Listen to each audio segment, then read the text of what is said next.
বুঝেন এই জন্য এরকম মুসলমান হলে চলবে না। মল্লে ওয়াকুল জাল হক ওয়া যাহাকুল বাতিল।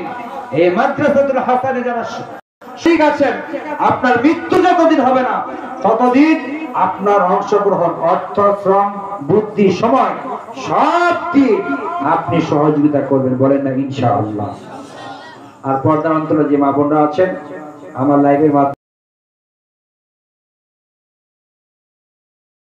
জেলায় মাদ্রাসাতুল হাসান, শুনে আপনাদেরকে মজার কথা বলি। অনেকে হাফেজ আরিফকে এতিম মনে করে, মানে বাপ হারাম এতিম না, মনে করে যে এই তো সহজ সরল ছেলে, থাপ্পড় দিলে তোকে বসা দেওয়া যাবে, এত সোজা না। আপনার সংযোগ যদি ট্রান্সফরমারে থাকে, ফরফটি লাইনে যদি আপনার সংযোগ নেওয়া থাকে, এটা হাত দিয়ে আর অস্ত্র দিয়ে আর যে কোনো ষড়যন্ত্র ঠেকানো যাবে? ওরা তো জানে না যে ওর লিঙ্কটা কোথায় আছে। তো গতবার মাহফিলে বাধা দিয়ে তারা বুঝতে পেরেছে।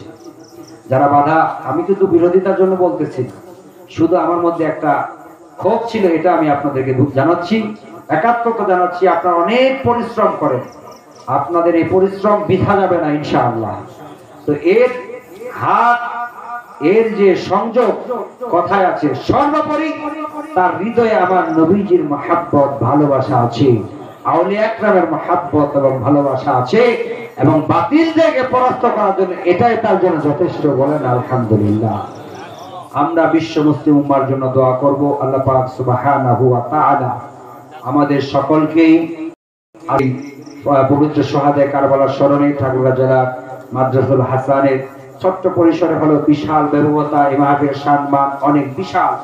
আল্লাহ পাক সুবহানাহু ওয়া তাআলা আমাদেরকে আশার বসার তাবারুক দিয়ে, বুদ্ধি দিয়ে, শ্রম দিয়ে যেভাবে সহযোগিতা করেছেন, সবার সহযোগিতাকে আল্লাহ পাক কবুল ও মঞ্জুর করেন, সকলে বলে আমিন।